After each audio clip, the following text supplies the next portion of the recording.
Hello guys, இன்னைக்கு நம்ம பார்க்க போகிறது காட் லெவல் அசஷின் மான்வாவோட எபிசோட் 9 தான். ஸோ வீடியோக்குள்ளே போகிறதுக்கு முன்னாடி மறக்காம எல்லாருமே ஒரே ஒரு லைக்கை ஒண்டி போட்டுருங்க. அதே மாதிரி இது வரைக்கும் நீங்கள் நம்ம சேனலுக்கு சப்ஸ்கிரைப் பண்ணலையா, சப்ஸ்கிரைப் பண்ணி பெல் ஐக்கனை அழுத்தி வச்சுக்கோங்க. ஏன்னா அப்போ தான் போடுற ஒரு வீடியோவும் உங்களை தேடி வரும். சரி வாங்க, நம்ம டைம் மிஸ் பண்ணாம எப்பிக்குள்ளே போகலாம். எப்பிக்கோட ஆரம்பத்திலேயே ஒரு கும்பலும் நம்ம ஹீரோவோட லைஃப் பேனையும் மற்ற விஷயத்தையும் எடுக்கலான்னு வந்திருக்கோம்ல, அது அப்படியே டேரக்டா சொர்க்கத்தை பார்த்துருக்கோம். அவங்களும் ரிவே ஆகிற அதே இடத்துக்கு வராங்க. உங்களுக்கு சுத்தமா நம்பிக்கை இல்லை, அந்த பாஸ் என்ன இந்த அளவுக்கு பவர்ஃபுல்லா இருக்கு.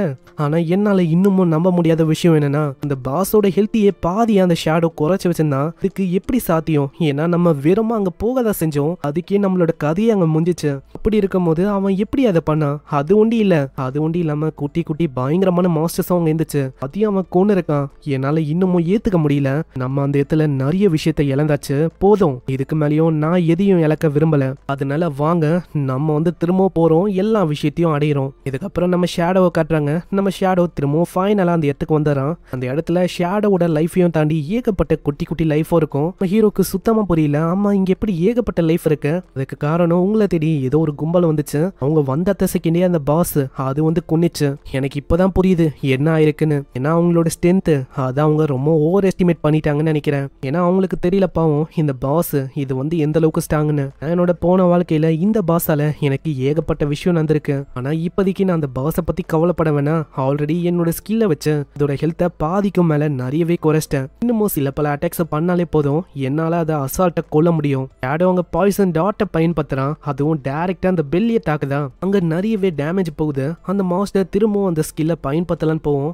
நம்ம ஹீரோக்கு இந்த பேட்டர்ன் நல்லாவே தெரியும். இந்த ஸ்கில் இது எப்படி வேலை செய்யும்னு நல்லா யோசிக்காம அப்படியே மறைஞ்சு போயிட்டு ஏகப்பட்ட ஸ்லாஷஸ் வர்றான்.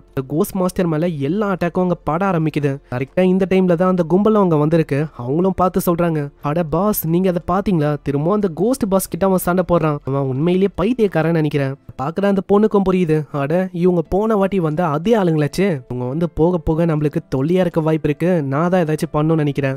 இவங்க எல்லாருமே ஷேடோவோட வழியில தடையா இருக்க வாய்ப்பு இருக்கு. இதனால அங்க ஒரு மேஜிக்கை பயன்படுத்துறா. லைட்னிங் அங்க இருக்கிற பாஸ் மேலேயும் மத்தவங்க மேலேயும் படமா பயங்கரமா அங்க டேமேஜ் போகுது. 40-45ன்னு இந்த லைட்னிங் வரதையும் அவங்க பார்த்திருப்பாங்க. பாஸ் கிட்ட அவங்க மாட்டி விட்டுறாங்க. நல்லா பாருங்க பாஸ், அது ஒரு மேஜர் பொண்ணு இருக்கா, அவதான் இது எல்லாத்துக்குமே காரணம்னு நினைக்கிறேன். இந்த பொண்ணை தேடி தான் நம்ம வந்தோம். அந்த பொண்ணை விடாதீங்களே, அந்த பொண்ணை ஒட்டு மொத்தமா நம்ம முடிக்கணும். அங்க இது கேட்கிற அவளுக்கு என்ன பண்ணும் தெரியல. அங்க தெச்சிக்கின்னு ஓட ஆரம்பிக்கிறான். ஷேடோ தயவு செஞ்சு ஹெல்ப் பண்ணுங்க ஷேடோ அப்படின்னு அங்க கத்திக்கினே ஓடுறான். இதையும் ஒரு பர்சன் பார்த்துன்னு இருக்கான். அங்க ஒருத்தன் சொல்ல முடியாது, ஒரு 2க்கும் மேல நிறைய பேர் இருக்காங்க.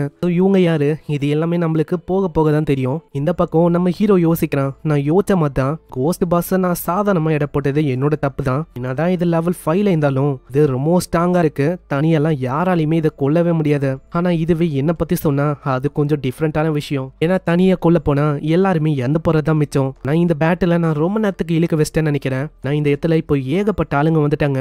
சைடு அந்த லிட்டில் பிளாக் அந்த பொண்ணு ஏகப்பட்ட ஆளுங்க தொத்தின்னு போறாங்க. இன்னொரு பக்கம் மரத்துக்கு பின்னாடி ஒரு 2-3 பேர் கிட்ட இருக்காங்க. அதனால சீக்கிரமா இதோட கதையை நான் முடிக்கணும்னு நினைக்கிறேன். ரொம்ப அந்த வேனம் டாட்டை பயன்படுத்துறான். அதோட கதையும் அங்கேயே முடியுது. அங்க சிஸ்டம்ல ஒரு நோட்டிபிகேஷன் வருது, நீங்க வெற்றிகரமா அந்த பாஸ் மாஸ்டரா இருக்கிற கோல்டன் ஷிப் பாஸை கொன்னாச்சு. இதுக்காக 4800 எக்ஸ்பி கிடைக்குது. நீங்க லெவல் 8க்கு வந்துட்டீங்க. அது போக 7 எவல்யூஷன் பாயிண்ட் உங்களுக்கு கிடைக்குது. மாஸ்டரை கொன்னனால ட்ரேடபிள் லைஃபா உங்களுக்கு 216 டேஸ் கிடைக்குது.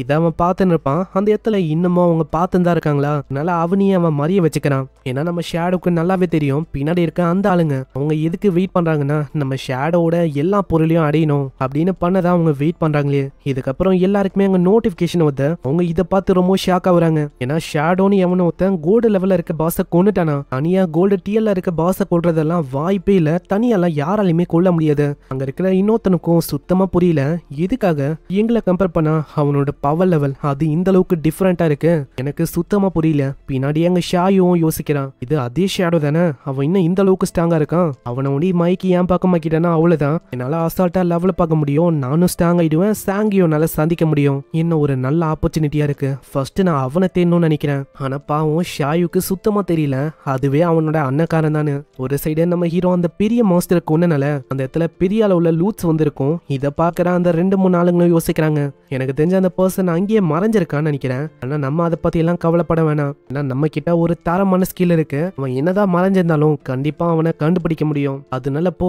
உன்னோட ஸ்கில்ல நீ பயன்படுத்து. அந்த கோல்டன் பாஸோட லூட் எல்லாமே நம்மளுக்கு தான் கிடைக்கணும். ஃபேண்டம் ஹார்ன் ஈகிள் அப்படின்னு ஒரு ஸ்கில் அவன் பயன்படுத்துறான். ஒரு பெரிய ஈகிள் மாதிரி ஏதோ ஒரு விஷயம் பறந்து போகுது. இந்த இடத்துல அந்த ஈகிளோட ஃபெதர்ஸும் அப்படியே விழ ஆரம்பிக்குமா. டைரக்டா நம்ம ஹீரோ நோக்கி தான் வருது. பல விஷயம் நம்ம ஹீரோவையும் டச் பண்ணு. அங்க ஹீரோவும் சொல்றான், இவங்களால இப்போ ஃபேண்டம் ஹார்ன் ஈகிள் அந்த ஸ்கில்லையும் பயன்படுத்த முடியுதா? நான் சுத்தமா எதிர்பார்க்கல இவங்களால இந்த மாதிரி ஸ்கில் எல்லாம் டக்குன்னு கத்துக்க முடியும்னு. ஆனா ஏதோ ஒண்ணு நான் இருக்கிறேனா இல்லையான்னு டெஸ்ட் பண்ணதா இதை பண்றாங்கன்னு நினைக்கிறேன். நான் அப்படி பண்ணி என்னோட லூட் எல்லாத்தையுமே இவங்க அடிக்கலான்னு பாக்குறாங்களா? அதுக்கெல்லாம் நான் விட்டாதானே.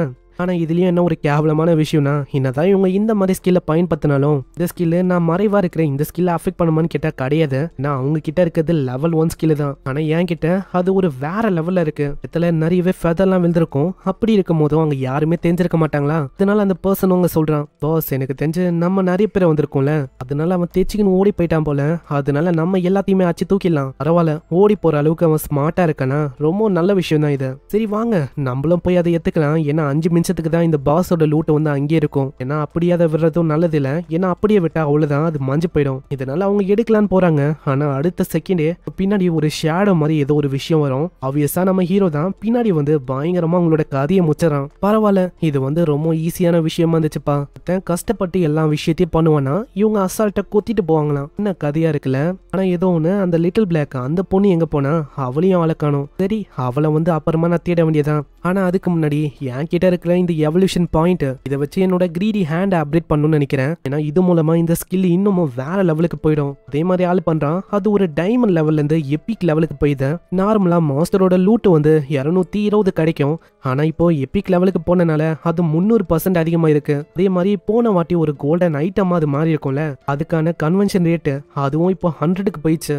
இப்போ நம்ம ஹீரோ ஏதாச்சும் ஒரு பொருளை தொட்டா அது கண்டிப்பா ஒரு ஹையர் டியர்ல இருக்க பொருளா தான் கிடைக்குமே. பரவாயில்ல, இது வந்து நல்ல விஷயமா இருக்கு. ஆனா இங்க ஒரு ஹையர் டியர்ல இருக்க பொருள் வந்து எனக்கு கிடைக்குமா? இருக்கிற எல்லா ரிவார்டையும் நான் கம்பைன் அடிக்க போறேன். அதே மாதிரி கிரீடி ஹேண்ட் வச்சு அந்த இடத்துல பண்றான். ஒரு பயங்கரமான ஒளி அங்க அப்படியே பரவ ஆரம்பிக்குது. நீங்க வெற்றிகரமா உங்களோட கிரீடி ஹேண்டை பயன்படுத்திருக்கீங்க. உங்களுக்கு 777 எவல்யூஷன் பாயிண்ட் கிடைக்குது. அது போக 216 216 216 ட்ரேடபிள் லைஃப் பயணம் கிடைக்குது. அது போக அந்த கோஸ்ட் ஷிப்போட பாஸ் அது வச்சிருந்த அந்த பெல்லு, அந்த பெல்லும் உங்களுக்கு 2 பெல்லு கிடைக்குது. பரவாயில்லையே, இந்த ஐட்டமும் எனக்கு இப்போ கிடைச்சிருக்கா?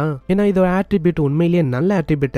நான் மாஸ்டர் உங்களை கொன்னுட்டா கூட உங்களோட லைஃப் பேன் அது வந்து கீழே விழாது. நான் வாட்டி நம்ம ஹீரோக்கு ஆயிருக்கும்ல, அந்த விஷயம் திரும்பவும் ஏற்படாதான். அதே மாதிரி அதுக்கான கூல் டவுன் டைம் அது 1800 செகண்ட். ஆனா அது நம்ம ஹீரோக்கு 1560 செகண்ட் தான். அது போக மாஸ்டரை கொல்லும் போது மாஸ்டரோட லைஃப் பேன் வந்து நார்மலா 20 கிடைக்குதுன்னு வச்சுக்கோங்களேன், அது 40 கிடைக்கும். அதே மாதிரி இதுல ஒரு பாசிவான ஸ்கில்லும் இருக்கு. எப்பெல்லாம் இந்த பெல்ல நம்ம ஹீரோ பயன்படுத்துறானோ ஒரு 100 ரேடியஸ்குள்ள யாரெல்லாம் இருக்காங்களோ அவங்க எல்லாருமே அப்படியே உறைஞ்சு போயிடுவாங்க. இதுவும் இந்த பெல்லோட ஸ்பெஷாலிட்டி மாதிரி தான். அதோட கூல் டவுன் டைம் நார்மலா 600 செகண்ட்.